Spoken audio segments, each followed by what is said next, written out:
من سلیمان و فاطمه نفقر از ناحیه درواز میخوام در امی فروغ صبح دانایی اشتراک کنم. من نمینیت سه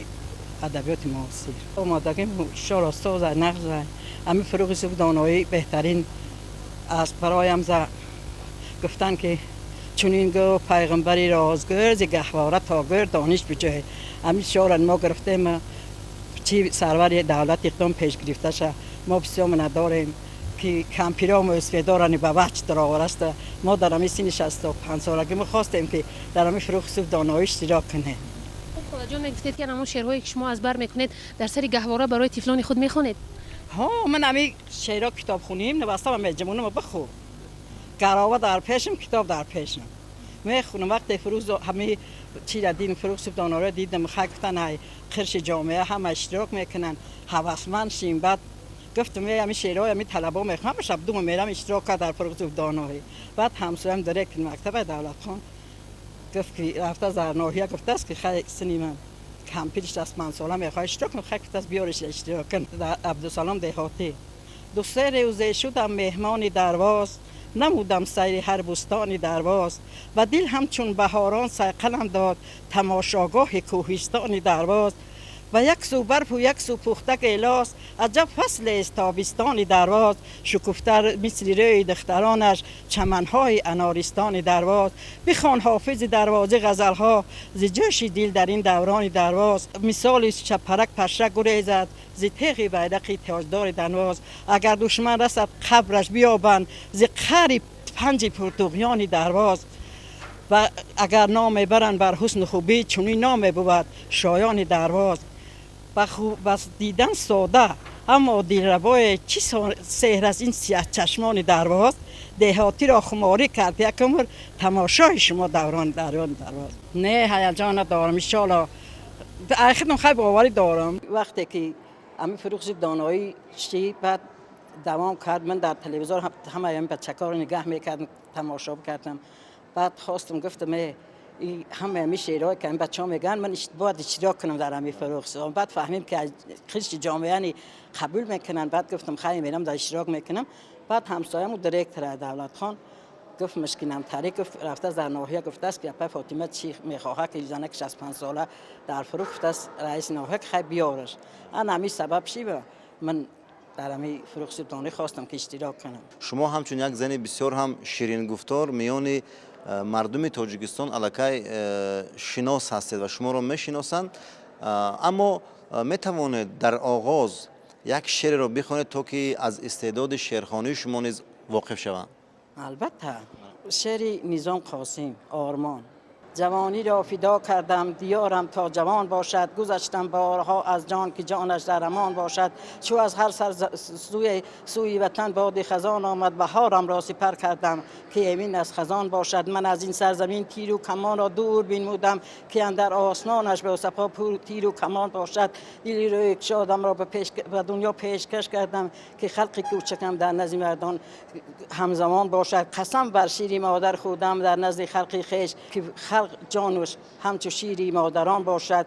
و منبرهای بالای زبان بردم زبانم را که خلقی خوش زبانم با زبان همزبان باشد بود نانریزه و نانی وطن بالای چشمانم دلم مایل پیران و انیسی که دکان باشد کنم تاج سر دنیا دلارا تاجیکستان را زی تاج و تخت این دنیا همین هم آرمان باشد. شما تا امروز چند مصرع شعر را از بر کرده اید؟ من 10,000 مصرع و شعر غزل رباعی همه را از بر کردم. سلامت باشید. اثرهای صدرالدین عینی جلال کرامی همه امی شاعرای نو خوندم. خیلی در این وقت در این سین سال من راست گفتم در امی پیش کراوه نویسم هستم کتاب در پیش با آینه میخونم یاد میکنم. در وقتی طلبگی ما خیلی امی میرزا زاده بود دیگه این پس همشه نمی پیریم دم یاد کردم. شما فرزندان و نبیرگان خود را نیز تلقین میکنید تا که کتاب خوانند؟ البته اونا همشون من میبینن با شوق میان. حال نبیرام عدن من اول دخترام من کلونی بعد در اخیر پسرام حال نبیره کم صنف یک های انا همون خیلی خدم نشون میتیم در ساله.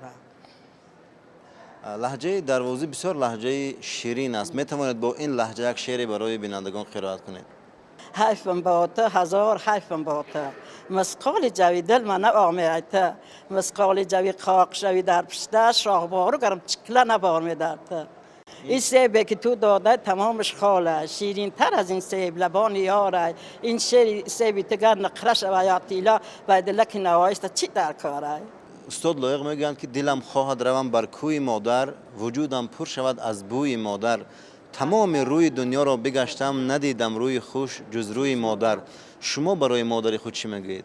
با کنجی صندلی بنشسته شبها مادری پیرم تو شاید جامعه دامادی میدوزی به صد نیت که روزی تو دیده در تنی من بشکنی ارمان بیابی تا به رنگ نو به حسنی نو جوانیت نبیند چشم کم بیند به دیدن چشم سوزن را بلرزد دست پر اجازی تو در قبضه پیری ولیکن باز میدوزی تو دسترخوان گلدوزی که روزی محرکت در بندی بین مردم آب و رو گیری ایا مادر ایا مادر آزمون فروغ صبح دانایی کتاب است به شما چی داد؟ فروغ صبح دانایی و ما را همه چیز این کتاب بخونی نغزه میگن خوشتر از کتاب در جهان یاره نیست در غم کده زمان غم خور نیست هر لحظه به گوشه تنهایی صد راحت است و هرگز آزار نیست همین کتاب خونی همین جوانان رو میگم کتاب خونن این شرایطی که اینا دارن ما در پیش لمپه میخوندیم کتابا بده در همون آخر ما سال 74 مکتب تیار کردیم اون سال همین کتابی میخوندیم شو ای جلال کرامی و اسدالدین عینی و همه همی شاعرها خیلی حذاب کشیدن همون شاعرها در وقتش خیلی زندگی کردن همش میدیم خیال میکنی که همی کتاب میخونی خیال میکنی همی جرا بدیای اینه در همون جا بدیال میگم البته بخارا رو بدیم همی اثرهای جلال کرامی صدینه نخوندم اما لوی حوزه دیوانه بانگی و ای تو هم باشه میگه تصور میکنم که بدیم شو قطعه آدما ببینم خوبه کتاب خونده خوب چیز در دنیا هیچی همچون یک زنی روزگار دیده به آن جوانانی که از کتابخوانی سرکشی میکنن و باید چیکار کنن که به مثل شما رو به کتاب آورن؟ من به همین جوانان خواهش میکنم حواله پدر مادر شو همین کودک عائله تربیت میآورد باید که پدر مادرشو مجبور کنن که همون تلفن‌های موبایلی که بیرم من بازی کنم من چیزا بیزه ببینم من با کتاب رو بیارن کتابخونی این شرایطی که جناب عالی به اینا را دست کاش که در دوره ما میبی من هر وقت در تلویزیون آزمونا رو میبینم انا علم امو چی را اینتלקچوال را نگاه کنم میزان خیرات را نگاه کنم نه هم را نگاه میکنم پرت سوالا نور بدومه میگم کاش که در دوره ما خیلی یاد جوانی حسرت چوب کنه آنها از ما پیراد عبرت گیرن کتابخونی را دوام دهن ای بیکانگردی هیچ چی بشو بعدشون نمیرسد این کتابخونی و قدر میشوی همه میشناسند از قرائت شما تمام بینندگان لذت میبرند و میتوانید در آخر یک شعر دیگر برای بینندگان بگید یک شعر دیگر شعر میرزا زاده را میگم که تا توانی دوستان را گم مکن دوستانی مهربان را گم مکن در جهان به دوست بودن مشکل است مشکل آسان کن کسان را گم مکن دوست را از دوست جانم فرق کن دوست پیوندی جان را گم مکن پدر میزد نشستن نزد فرزند ورق زرین کتاب همت و پند به میخوان درس نوجوانی سراسر داستان قهرمانی گهی از مردی فرهاد میگو گهی از خسروی بیداد میگو گه از ضحاک ماران داستان گه از جنگ آهنگر بیان گه از وجدان لیلی گوهر پاک گه از فریاد مجنون جکرچاک گه از به فرزندش پدر میگفت تکرار که این پندی مرا در گوش خود دار در این دنیا هر آن چیزی که دیدم هر آن چیزی که از مردم شنیدم سخن از عشق از زنجیر بودند ز شعر خلق به تدبیر بودند شرف چیزی تجاوز ناپذیر است هر آن کس که شرف دارد کبیر است مقدس داشت هر کس که شرف را ندیند جبر ظلمی ناخلف را برای بخت خندانی چنین روز نمودم جنگ با خصم جهان سوز بر دستم بود تیغ پرتیزانی درخشان چون چراغ زندگانی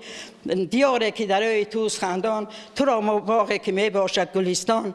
زمینی که در آن پا میگذاری و آن تو مهری به اندازه داری پر از خونهای سرخرن و سیاهن و جنگی به امان ما گواهن تو آزادی پسر جانم تو آزاد تو را مرغی سعادت بال بکشاد از محمد غایب من نوشته اینجا محمد غایب وحدت چشم بر دو نظر کرد خبردار شدیم زهر و عقل شکر کرد شکردار شدیم فن بر فن اثر کرد اثردار شدیم، مهر بر کینه اثر کرد سپردار شدیم. نوش را از بارای هستی ملت نوش کردیم، آتش جنگی وطن سوزنده را خاموش کردیم. مادری بزرگوار اینجا در حقیقت داخونده و آدینه و مکتب کهنه از صدرالدین عینیش ما خواندگی هستیدن. همه خوندم. آفرینتان. غلامان خوندم، جلادان بخارا را خوندم. بهترین. خب قهرمان های مرکزی داخونده کیا هستند؟ قهرمان های اساسی مرکزی داخونده یادگار گلنار، اونا نسبت به آبرز آدینه دلیر شجاع و مراد مقصد شما رسند. آدمان خیلی چین وقتی که آخه مبارزی راه چی؟ مبارزن دلیر. آدینه و گلبیبی چی؟ آدینه و گلبیبی بیچاره و آدینه چی بیدستی چی یک هم بغلی فریبش کردن از امضا قرضدار چی است باز اومد که به مراد مقصدش نرسی و وفات کردن؟ وفات کرد. گلبیبی را ارباب کمال به بچه‌ش داشت جنگ کرد و ها به باز از جنگ کرد ریشی ارباب کمال را بکند در دستش همیشه او هیزاش نکنید بک منی نکنده چی بکند همون ریشاشه؟ برای که آخه بچه نمیوایستش آدینش میوایست. مرگ سودخور خوریسمت یک مرد کلک سرکته گرغاوز کتشکم ریشش غلوله هم میره شب گرفته بیده است. اگر به ریش شب تراشن سختش کن بشتر نمانن میکرد بشکن بشتر ممسیک گذارا ایوم مسیکته نبیده است. تا کر از اناش میخری است میفروخته است. سومی پرغن کراز خواهی که ایبال شوی که میترسد آخر در حق ده پیلکان گو میل برا نه نصیبش که کمی چیز سودخور نصیبت میکنه. مادر عزیز پیش از اونی که ما با شما خیرخش کنیم شما یک شعر میخونین عبدالسلام دیهاتی به درواز کسی را که دل شما میخواه مرحمت مادر عزیز. دو سه روزه شدم مهمان درواز نمودم سیر هر بستان درواز و دل همچون بهاران سیقلم داشت تماشاگاه کوهستان درواز و وصف چشمه و آبش چی گویی هزاران سرسبیل قربان درواز شکفته مثل روی دخترانش چمنهای انارستان درواز بخوان حافظ دروازی غزلها زیجوش دل در این دروان درواز اگر پشرک گریزد اگر مثال شپرک پشرک گریزد ستیغ بیرق تاجدار درواز اگر دشمن رسد قبرش بیابند ز قهر پنج پرتوغیان درواز اگر نام انکان حسن خوبی چونی نام بود شایان درواز بعد دیدن ساده اما دلدبای چی سحر است این سیاه چشمان درواز دیهاتی را خماری کرد یک عمر تماشای شما خوبان درواز